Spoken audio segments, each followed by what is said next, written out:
네, 애국 투사 변호사 강신업 변호사 연결합니다. 안녕하세요. 네, 안녕하십니까. 아, 요즘 그 강신업 변호사에 대한 그 관심이 많아지고 있습니다. 아, 사실입니까? 진짜 진짜. 아니 왜냐면 이 우리 네, 강신업 변호사 뭐 그전부터 투사 변호사라는 건 뭐 많이 알지만 특히 지금은 법적인 게 굉장히 중요한 시기가 됐잖아요. 헌재도 네, 그렇고 네. 뭐 여러 가지 그렇죠. 법원에 무도한 것도 그렇고 검찰도 그렇고 이 그렇죠. 시기에 강신업 변호사가 열심히 잘 그전서부터 싸워줘 가지고 네. 굉장히 좀 국민들이 기대를 많이 하고 있어요. 아, 강신업 같은 고맙습니다. 사람이 저 국회에 들어가야 된다 이런 얘기가 지금 많이 나오고 있어요. 고맙습니다. 다음에는 저 강신업 같은 사람 국회에 들어가야 돼 진짜. 아이고. 아 진짜 들어가서 제대로 논리와 또 우리 강신업 변호사는 저 투쟁력도 있으니까 네. 논리 있지 투쟁력 있지 깡다구도 있지. 그러니까 이런 사람이 들어가야 돼요 우리가 네. 우파. 고맙습니다. 말씀하셔도 고맙습니다. 아니야 네, 지금 네. 내가 빈말하는 게 네. 아니라니까 관심이 지금 뜨거워지고 있어요. 그건 네, 그렇고 네. 자 네. 오늘 뭐 의미 있는 저 판결이 나왔잖아요. 헌재에서 줄탄핵한 거 모조리 다 8대 0으로 기각시켰어요. 네, 그렇습니다. 자, 요거 어떻게 보십니까? 기분 글쎄 말입니다. 좋았습니다. 지금 소위 줄탄핵을 줄 기각시킨 거죠. 예. 예, 좀 의미가 있는데요. 예. 이거는 그 지금 오늘 기각 판결을 받은 분들한테도 큰 의미가 있고요. 예. 먼저 최재감사원장 예. 감사원장에 대한 이 탄핵은 사실은 전현희에 대한 뭐 표적 감사를 했다. 예. 그다음에 관저 이전에 대한 부실 감사를 했다. 뭐 그런 거였거든요. 그렇지. 근데 그것이 전혀 사실 뭐 근거 없는 얘기를 가지고 직무 정지를 이유로 시킨 거죠. 예. 원래 이제 감사원이 사실은 원전 감사라든가 그다음에 또 사드와 관련해서 문재인 정부에서 중공에다가 비밀을 넘긴 그런 어떤 일이 있었거든요. 예. 간첩단 사건. 예. 근데 그런 거 관련해서 감사원이 중요한 감사를 하고 있었어요. 그리고 그 중요한 감사에 막바지 작업을 하고 있었거든요. 예. 그리고 검찰에다가 또 수사 의뢰를 하던 그 시점에 사실은 감사원을 마비시킨 거죠. 그리고 또 이창수 지공재검장 이번에 또 오늘 중앙지검장. 기각됐는데, 예. 네, 여기도 사실 얼마나 또 문재인 적폐를 수사하고 있었지 않습니까? 예. 근데 그런 거라든지 이런 것들을 막기 위해서 사실상 이제 탄핵을 마시는 알부민 남재현 원장이 직접 배합한 건데요. 혈액 운반에 좋고요. 간과 심장 컨디션 개선하고 단백질 공급합니다. 피로 회복에 좋고요. 이봉규 TV 단독 혜택입니다. 2+1 한정 특가인데요. 하루 한 병이면 충분합니다. 알부민 좋은 거 아시죠? 애국 기업이에요. 또 남재현 화이팅. 의도적으로 직무 정지를 목적으로 시킨 거죠. 예. 그리고 이것이 윤석열 대통령의 계엄의 어떤 하나의 마지막 트리거가 됐다고 우리는 보거든요. 그만큼 중요한 어떤 두 분이었어요. 최재해 그리고 또 이창수. 네. 근데 오늘 모두가 이제 탄핵 8대 0 네. 기각 판결을 받음으로써 계엄의 정당성이 이제 입증됐다는 하나의 중요한 의미를 갖게 되는 거죠. 예. 계엄이 사실은 이 직전에 네. 아시다시피 최재 감사원장하고 이창수 중앙지검장 계엄한다는 좀 탄핵한다는 네. 그 얘기 나오고서 바로 계엄이 들어간 거거든요. 근데 네. 시기적으로 보면 말이죠. 그래서 이제 그런 점이 의미가 있고요. 또 하나는 여기서 8대 0이 났다는 걸 우리는 주목해야 되거든요. 예. 사실은 8대 0이 났는데 최재 감사원장 같은 경우 3명이 별개 의견을 냈어요. 별개 의견 냈더라고. 예, 3명이요. 근데 그 3명이 이제 참 눈에 띄는 사람들인데 아시다시피 이미선, 그다음에 정정미, 정계선 예. 이 사람들인데 여기가 다 이제 우리법연구회 내지는 국제법연구회 이렇게 연결되는 사람들이거든요. 예. 근데 이 세 사람은 그러면 윤석열 대통령의 사건에서도 역시 저쪽 편 들 거다. 이걸 예상이 충분히 가능한 거예요. 그렇죠. 그런데 여기서 주목되는 점은 저는 이제 문영배가 그쪽으로 별개 의견 안 했다는 점을 주목하거든요. 그러니까. 그다음에 김영두 재판관이 사실상 또 저쪽에 별개 의견도 안 내고 8대 0에 찬성했다는 예. 이것도 눈에 띄고요. 예. 그래서 저는 오늘 이 판결을 보고서 굉장히 정말 희망에 지금 이제 거의 우리가 가졌던 기대가 이제 사실로 확인된다는 그런 것까지 지금 기대를 합니다. 그러니까 이제 윤석열 대통령 지금 탄핵 심판 말이죠. 네. 오늘 저는 사실은 뭐 이창수 중앙지검장이나 최재 감사원장이 기각될 거라고는 예상을 했습니다. 왜냐하면 그 탄핵 사유라는 것이 원래 말이 안 되기 때문에 네. 뭐 아시다시피 이창수 중앙지검장 같은 경우는 김건희 여사를 봐줬다는 거예요. 쉽게 말씀드리면. 그러니까. 근데 김건희 여사를 언제 어떻게 받았는지 특정도 못했거든요. 예. 근데 그런 것 때문에 뭐 결론은 나와 있었지만 몇 대 몇이 되는가가 상당히 저는 궁금했어요. 8대 0이 나올 거라고는 예상했습니까? 그렇죠. 아. 8대 0까지는 예상을 못했어요. 그러니까 왜냐면 대부분 그래도 그랬을 거예요. 예. 예, 그래도 저 3명, 저 4명 있잖아요. 예. 이진숙 방통위원장 건 때도 4명이 저쪽 편을 들었잖아요. 그러니까 4대 4. 예. 예, 4대 4. 근데 이진숙 방통위원장은 진짜로 탈핵할 거리가 1도 없거든요. 예. 그런데도 그런데도 불구하고 4명이 저리 갔단 말이에요. 예. 그래서 그때하고 비슷하거나 예. 아니면 뭐 유사하게 나올 것이라는 예상을 많이 했는데 예. 저는 그걸 어떻게 보느냐면 예. 그동안의 그 기류 변화 있죠. 아하, 그렇지. 윤석열 대통령의 어떤 그 음. 지금 이 지지율이라든가 내지는 또 우리 오빠의 결집이라든가 이런 것들이 영향을 미쳤다. 그렇지. 그리고 우리가 꼭 명심해야 될 건 재판관도 사람이잖아요. 아. 기계가 아니잖아요. 기계가. 예. 예, 그렇기 때문에 이 사람들도 정치적 어떤 영향을 받는다고요. 예. 그리고 헌법재판은 법재판인 동시에 원래 정치재판적 성격을 가져요. 그게. 그렇지. 기본적으로. 네. 그럼 정치재판이라는 건 뭡니까? 결국은 이 사람이 대통령을 계속 해야 되느냐 말아야 되느냐. 뭐 그런 거 아닙니까? 근데 지금 대통령을 계속 해야 된다는 지금 여론이 50% 육박하잖아요. 예. 그럼 그거를 갖다가 무시할 수가 없는 거죠. 그래서 결국은 대통령 심판이 이창수와 체제의 이 심판에도 영향을 미쳤다. 저는 그렇게 보고 그래서 대통령 심판을 뒤로 미루는 대신에 지금 두 이 사건 그러니까 감사원장 그리고 검사 사건을 이제 먼저 했는데 예. 이거를 보면은 대통령 사건을 미루어 짐작할 수 있다. 이렇게 되는 거죠. 여기서 또 하나 이제 우리가 주목해야 될 것은 말이죠. 예. 지금 한덕수 국무총리 건입니다. 예. 왜 한덕수 국무총리 건을 하지 않을까? 이거를 우리는 한번 주목해 봐야 되는데 원래는 한덕수 국무총리 건이 먼저 변론이 종결됐거든요. 이 지금 이창수나 최재보다도 예. 그런데도 지금 뒤로 다시 미룬 겁니다. 예, 그리고 지금 또 마은혁보다는 당연히 먼저 들어간 것이고요. 예. 그런데 마은혁 건은 벌써 오래전에 나왔지 않습니까? 예. 근데 지금 한덕수 국무총리 건을 못 한다는 얘기는 저는 어떻게 보느냐면 우원 시기가 또 그때도 뻘짓을 해가지고 그 150석으로 의결을 해버렸잖아요. 예. 근데 원래는 200석으로 하는 것이 맞거든요. 헌재 주석사라든가 그러니까. 여러 가지로. 근데 이게 법은 없어요, 사실은. 대통령은 200이고 국무총리는 150인데 그러면 대통령 권한대행은 뭐냐는 건 법은 없어요. 그러면 어떻게 해야 되는 거냐면 우원 시기가 적어도 그때 그럼 150석으로 하는 것을 국회에서 의결 절차를 거쳤어야 되는 거예요. 그렇지. 저 같으면 의결 절차를 거쳤어요. 예, 예. 그러면 하나의 명분을 만드는 거죠.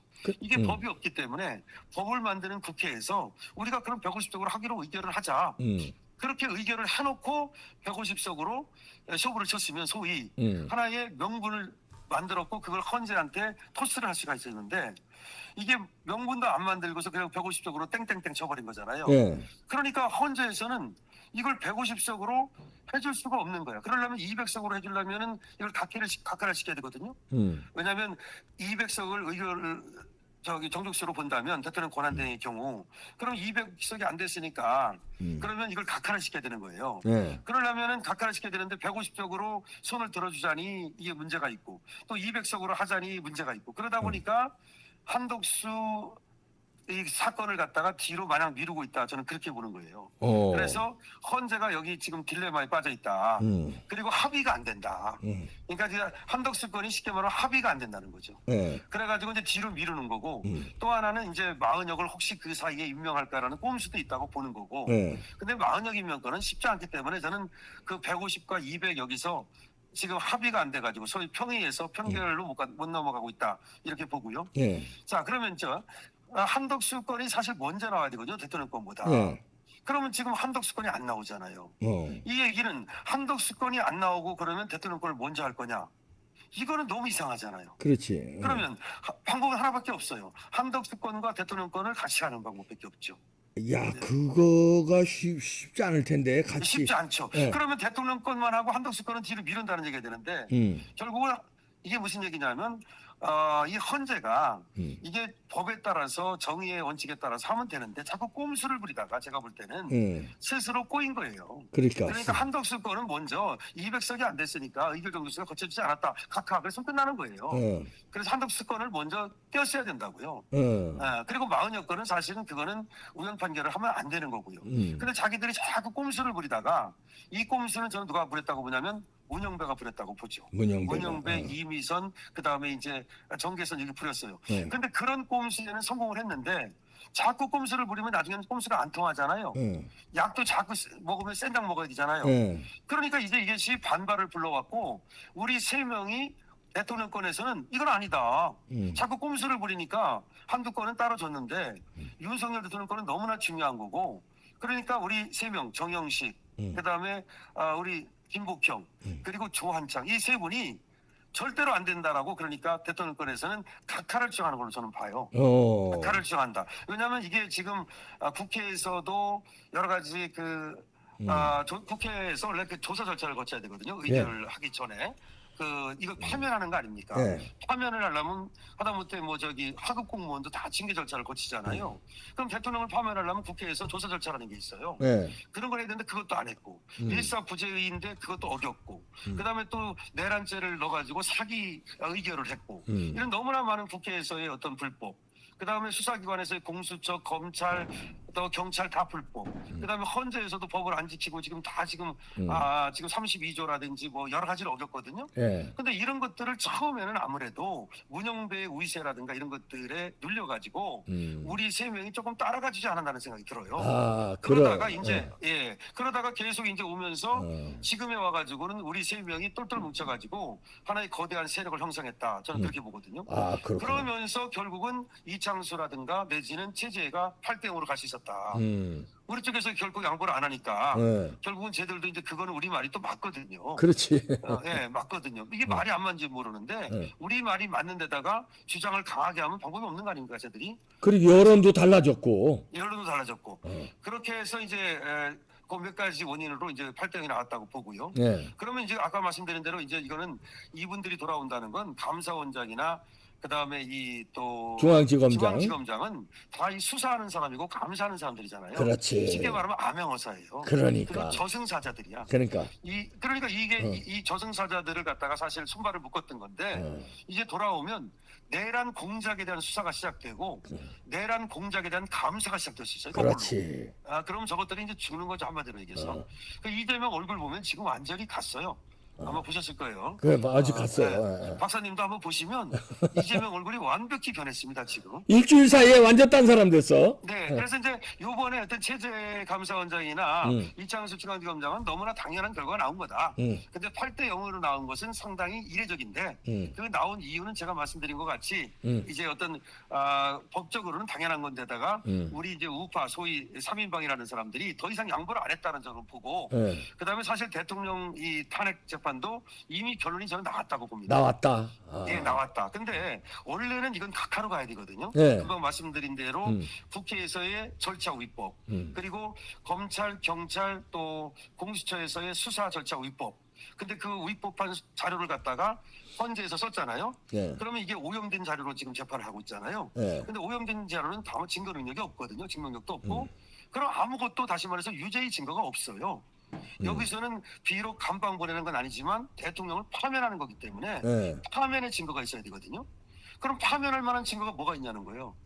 아무것도 없잖아요. 그러니까. 그리고 절차를 위법했기 때문에 당연히 각하로 가야 되는데 지금 근데 저 세 명 있죠. 저 세 명이 누구냐면 제가 꼽는 건 이미선, 그다음에 정정미, 정계선 오늘 그러니까 별개 의견 냈던 세 명. 요 세 명은 절대 달라지지 않을 것이다. 저거는 요 세 명은 그러니까 대통령 탄핵 인용을 주장할 것이라고 봐요, 저는. 문영배는? 근데 문영배는 우리 쪽으로 올 가능성이 있다고 봐요, 저는. 아이고, 야. 왜냐하면 요번에도 세 명은 별개 의견을 냈지만 문영배는 별개 의견을 안 냈잖아요. 그러니까. 그래서 요걸 갖다 저는 어떻게 표현하냐면 문영배의 항복과 김영두의 기순 이렇게 평가해요. 저는. 김영두의 기순. 김영두는 우리 쪽으로 사실은 그거는 약간 중도성이 있었어요. 그런데 금 밟고 있었거든요. 금 밟고 있다 우리 쪽으로 넘어왔다. 그래서 김영두를 우리 쪽으로 기순했다고 보고 문영배는 적이었거든요. 저쪽에 있었거든요. 그렇지. 근데 항복했다고 보고. 그래서 저는 5대3이 가능하다. 우리 쪽이 5대3. 저쪽이 3. 5대3 기각이 가능하다. 아니면 문영배가 그래도 저쪽으로 간다면 4대4 기각이 가능하다. 4대4 아니면 5대3. 5대3이다. 그리고 그게 거의 확실하다. 원래는 8대0 그러면 마지막인데 하나의 가능성은 또 뭐냐면 저 3명이 어차피 안 되는 거 그냥 괜히 자기 소수 의견 냈다가 우리한테 찍히잖아요.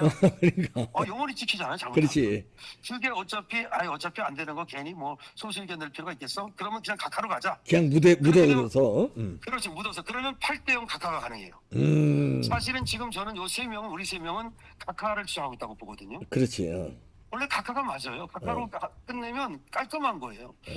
소추 사실의 동일성이라는 게 있는데 원래가 이제 공소장을 우리가 공소를 제기한다 그러잖아요. 그럼 소장을 내면 예를 들어서 이 사람이 절도를 했으니까 절도에 대해서 재판을 해주십시오 그러는 거예요.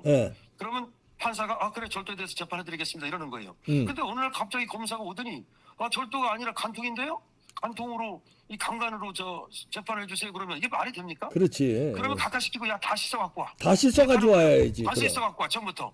그러니까 마찬가지예요. 내란으로 재판을 해주십시오라고 하더니 내란죄는 뺄 거예요? 그러면 당연히 각하를 시켰어야죠. 그러니까. 그러면 너 내란죄 국회 의결부터 다시 받아갖고 와.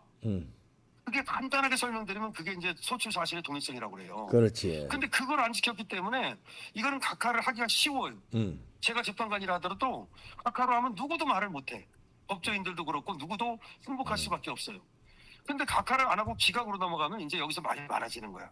근데 저 3명이 만약에 끝까지 각하가 안 된다고 주장하잖아요. 그러면 각하를 못 해요. 네, 각하를 하기 위해서는 적어도 이제 6명이 돼야 왜 그 인용이 되잖아요. 근데 마찬가지로 각하도 마찬가지로. 마찬가지로 같은 쪽수가 있어야 돼요.